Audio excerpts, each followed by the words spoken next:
pues os quería compartir un breve pensamiento, unas pinceladas que se encuentran en Primera de Crónicas 11, y bueno, es un texto así largo, pero yo voy a destacar algunos aspectos o algunos versículos que fueron lo que más me llamaron la atención, ¿no? O lo que más me tocó esta semana. Y bueno, me gusta mucho, estoy leyendo el libro de Crónicas y el libro de Salmos estos días. Y me encantan estos libros del Antiguo Testamento que nos cuentan un poco la historia de personas como somos nosotros, pero que vivieron hace tiempo y que nos dejan un montón de lecciones de vida, ¿no? Muchas lecciones sobre lo que Dios no quiere que hagamos, otras sobre las que sí, caídas de personas que luego se levantaron y personas también que se equivocaron y nunca más retrocedieron en ese mal camino. Pero sobre todo, lo que más me gusta es conocer aspectos de Dios, ¿no? que vemos en el Nuevo Testamento, pero que yo veo mucho de lo que se nos dice en el Nuevo Testamento en el Antiguo Testamento, ¿no? Cosas del carácter de Dios, pues por ejemplo, que Dios es proveedor, que Dios es sanador, que es restaurador, que es misericordioso, que es perdonador, estas cosas. Y me gusta mucho lo que encontré en Primera de Crónicas 10, que nos habla sobre que Dios es el Señor de los ejércitos celestiales también. Y bueno, por poneros un poco en contexto y eso, unas pinceladas de lo que más me gustó, es un momento en el que acaba de morir Saúl, el rey Saúl, que sabéis que Dios lo escogió para ser rey. Dios no quería, en principio, que hubiera un rey humano, digamos, porque Dios ya era el rey de su pueblo, pero bueno, sabéis que el pueblo de Dios se empeñó que querían un rey como los otros pueblos. Así que Dios dijo, pues os advierto que no es para bien y que va a pasar esto y lo otro, pero nada, la gente quiso un rey. Así que, bueno, pues Dios escogió el rey que consideró que fue Saúl. Y bueno, es una vida que a mí personalmente me da muchísima pena, porque empezó de una manera para mí increíble y terminó muy mal, ¿no? En 1 Samuel 10:9, este versículo me encanta, dice, bueno, Samuel había ido a visitar a Saúl por orden de Dios y bueno, él había sido escogido, iba a ser rey y le comunica pues todo lo que va a hacer y todo lo que Dios va a hacer a partir de ese momento. Y Saúl le dice, pero yo, ¿cómo voy a ser yo? Y entonces Samuel le dice que sí, y le dice en 1 Samuel 10:9, o dice la palabra, mientras Saúl se daba la vuelta para irse, Dios le dio un nuevo corazón y todas las señales de Samuel se cumplieron ese día. Comenzó a profetizar y bueno, un largo etcétera. Y me encanta de este versículo que dice que según se daba la vuelta, Dios ya empezó a cumplir todo lo que había dicho, ¿no? Le dio un nuevo corazón. Y bueno, así Dios hizo con nosotros también, nos dio un nuevo corazón. Y también esto me habla un poco de seguir orando por personas, ¿no? Que quizá todavía no se han vuelto a Dios o que no sé, las circunstancias que sean, pues seguir orando, porque Dios cambia los corazones, igual que cambió el corazón de Saúl, que se dio la vuelta y ya Dios le estaba cambiando el corazón, ¿no? Pero bueno, el final de Saúl fue bastante triste. En 1 Crónicas 10, versículo 13 y 14 dice, de manera que Saúl murió porque fue infiel al Señor, no obedeció el mandato del Señor e incluso consultó a una medium. En lugar de buscar la dirección del Señor, Así que el Señor le quitó la vida y le entregó el reino a David, hijo de Isaí. Y bueno, esto me recordaba pues la fragilidad del ser humano y de sus decisiones también, ¿no? Y bueno, nos puede llevar a recapacitar y a pedirle a Dios que nos ayude a ser a nosotros fieles hasta el final, ¿no? y que consultemos a Dios en nuestra vida. Pero entonces Dios, por fin llega el momento de David, ¿no? Que Dios lo había escogido y pasaron un montonazo de años hasta que llegó ese momento. Y muchas circunstancias en la vida de David hasta que llegó ese cumplimiento de esa promesa. Y cuando empieza ese momento en el que, digamos, ese ascenso en la vida de David, dice el versículo 9, que es el que más me gustaría destacar. Primera de Crónicas 11, 9.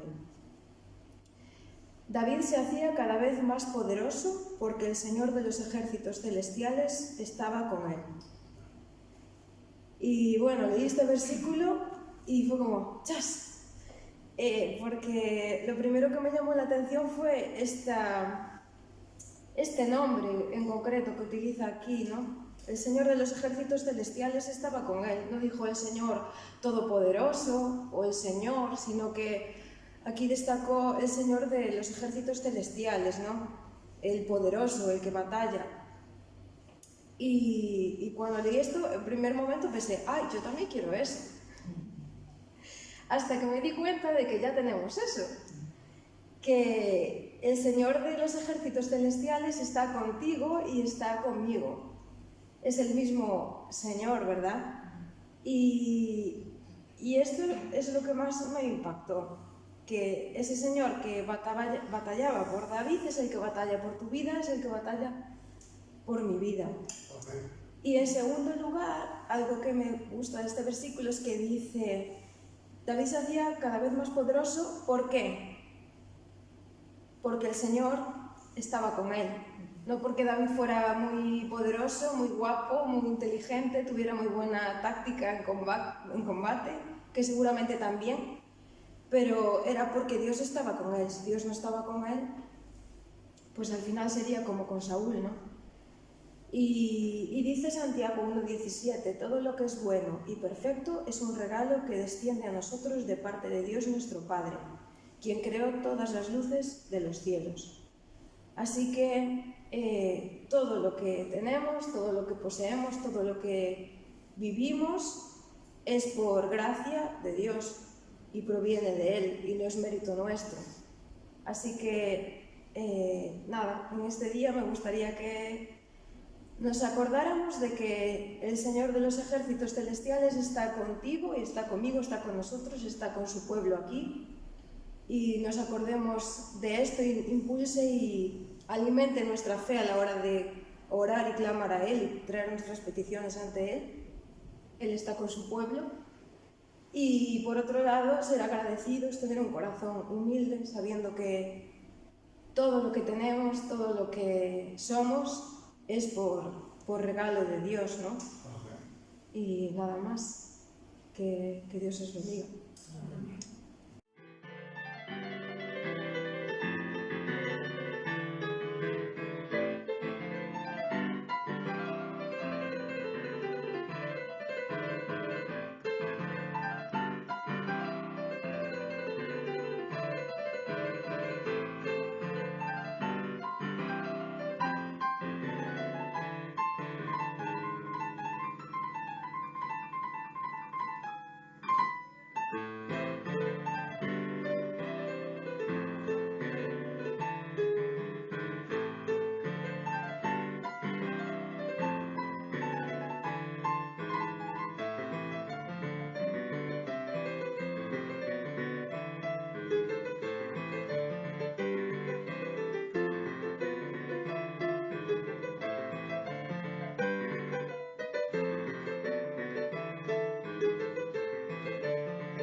Bueno, hoy vamos a Juan 11, del 1 al 4. Juan 11, del 1 al 4. Dice así. Estaba entonces enfermo uno llamado Lázaro, de Betania, la aldea de María y de Marta, su hermana.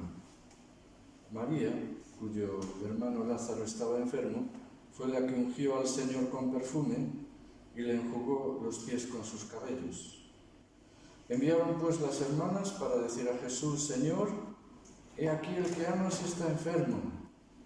Oyéndolo Jesús dijo: esta enfermedad no es para muerte, sino para la gloria de Dios, para que el Hijo de Dios sea glorificado en ella.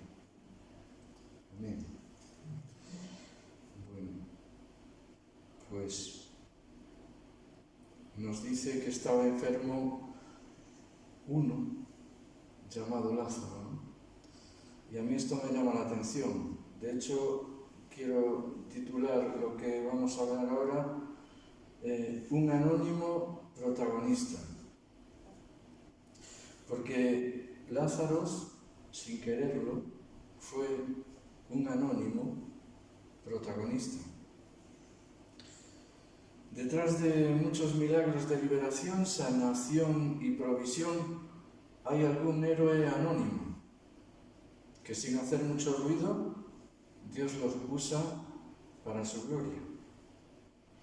Por ejemplo, recordemos a los hombres que cargaron en su camilla a su amigo paralítico. Estaban tan ansiosos de llevarlo ante Jesús para que lo sanara, que abrieron un boquete en el tejado para poder introducirlo en la casa atestada de gente, con el correspondiente enfado del dueño de la casa, que le estaban agrediendo su tejado. Sabemos todos que un tejado, pues, cuando se estropea, tiene muchas consecuencias, muchas, y es caro. Por ejemplo, también los que acarreaban el cadáver del único hijo de una viuda se detuvieron cuando Jesús se les acercó, y así presenciaron el milagroso regreso a la vida de ese joven. No hay que olvidar a los hombres que vinieron de parte de un centurión para rogar a Jesús que sanase a su apreciado siervo, anónimos totalmente. Y al regresar se encontraron con que el criado se había curado. Todos estos personajes son anónimos, por supuesto, hicieron más de lo que era su obligación. Subir a un tejado con una persona en una camilla o lo que sea no es nada fácil. Hicieron lo imposible, lo que hoy oraba Raquel, que estos fueron todo lo contrario a impasibles, ¿no? Buscaron como fuera que el amigo se acercara a Jesús para ser sanado. Y no consta que se les dieran las gracias o se les recompensara por ello. Actuaron así porque les salió de su corazón.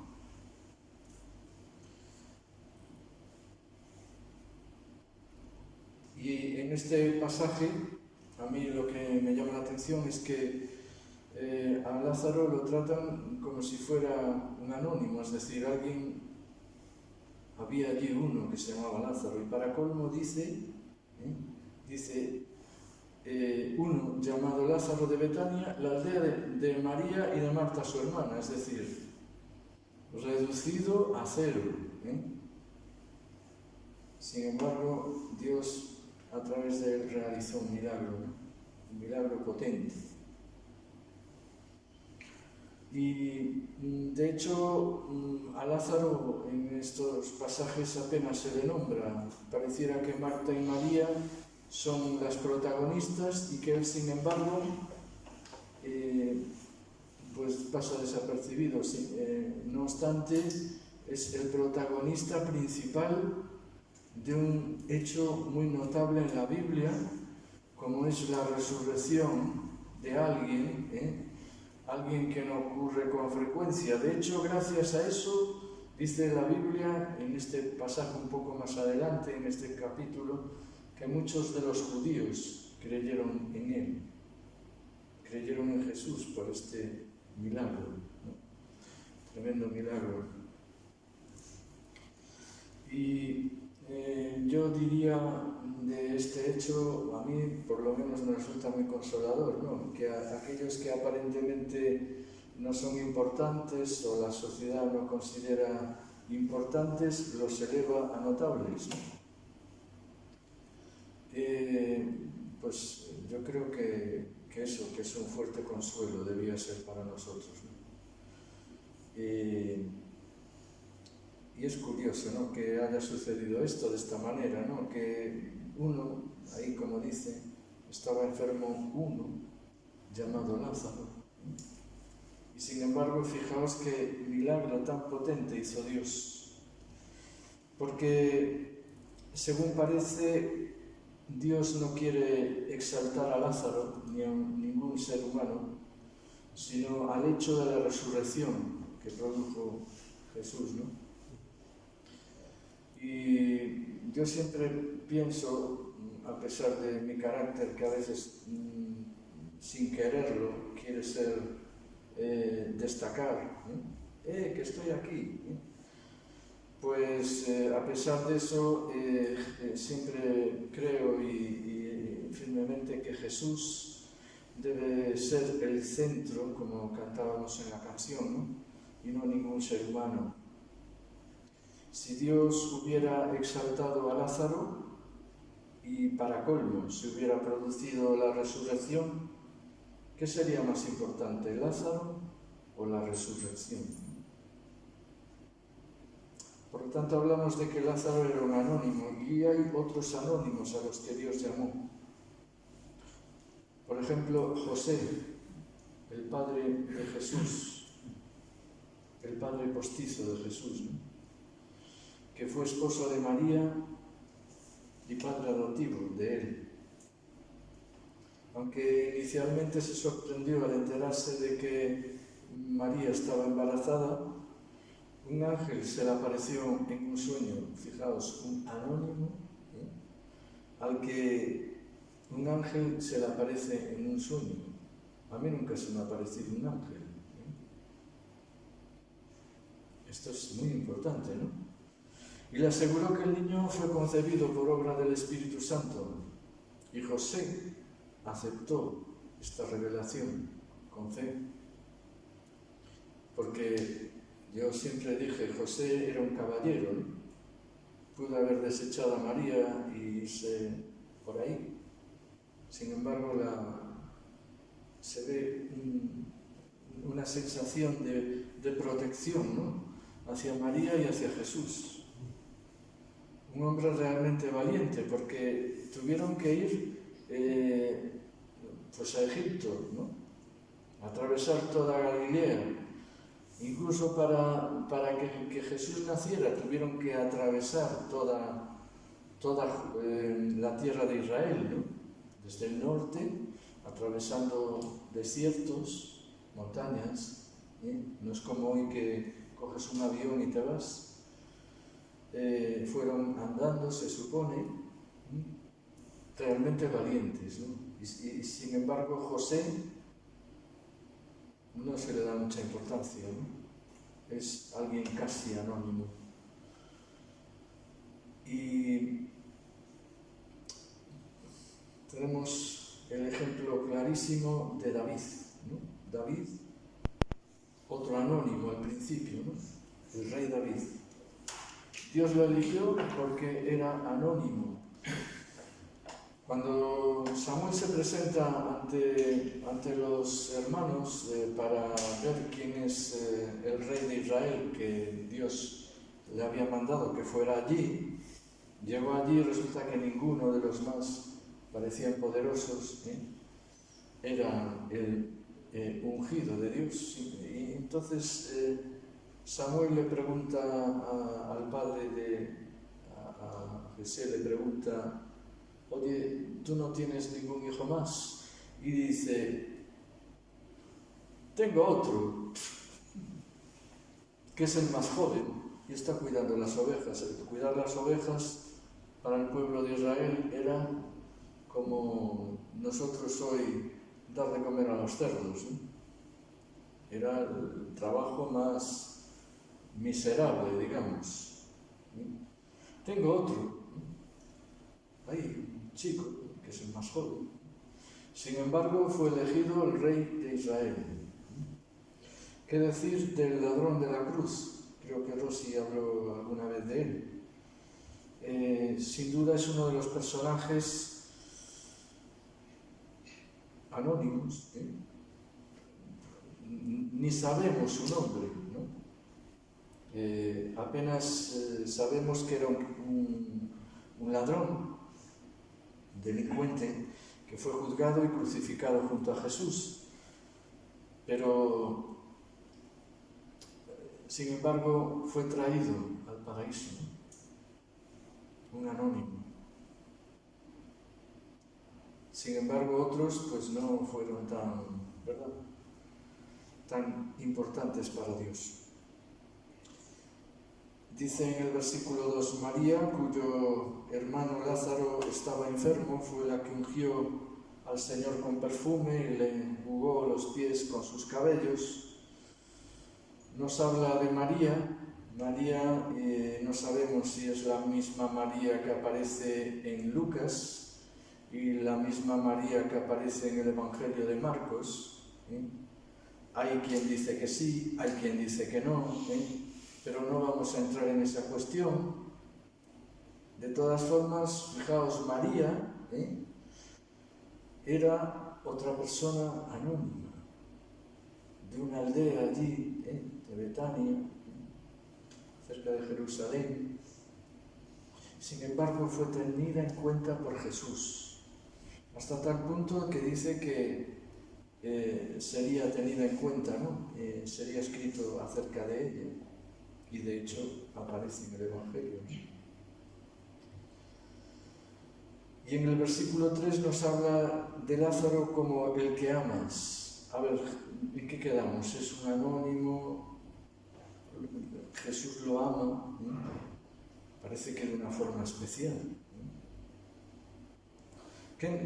Me llama la atención, quizá, en mi reflexión, tal vez a lo mejor ni es acertada, me llama la atención esto, ¿no? El que amas. Porque Dios ama a todos los creyentes. Aquí enfatiza en Lázaro, que lo amaba muchísimo, pero sin embargo habla de él como quien no quiere la cosa. Tal vez Jesús quería que, a pesar de que amaba a Lázaro mucho por ser un amigo, no quería decir que al resto de los discípulos y creyentes no los amara también. Por eso tal vez es un anónimo. Y le dieron aviso a las hermanas: mira que Lázaro está enfermo. Jesús toma nota y dice algo que seguramente los discípulos no entendieron. Lo dice en el versículo 4, que nos dice: oyéndolo Jesús, esto de que Lázaro estaba enfermo, dice: esta enfermedad no es para muerte, sino ¿para qué? Para la gloria de Dios, y para que el Hijo de Dios sea glorificado por ella. Todo milagro que Jesús hacía era para salvación, para que la gente tuviese en cuenta, no el milagro en sí, sino que creyesen en que Jesús era el Salvador y que Jesús era el que tenía que ser exaltado, para que el Hijo de Dios sea glorificado por esa resurrección.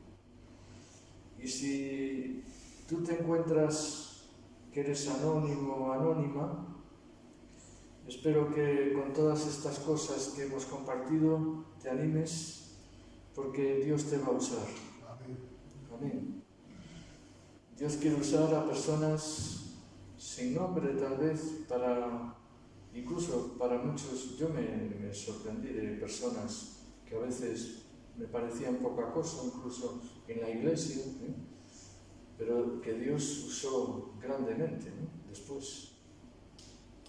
Por lo tanto, es bueno hasta ser anónimo para que Dios nos utilice para su gloria. Amén.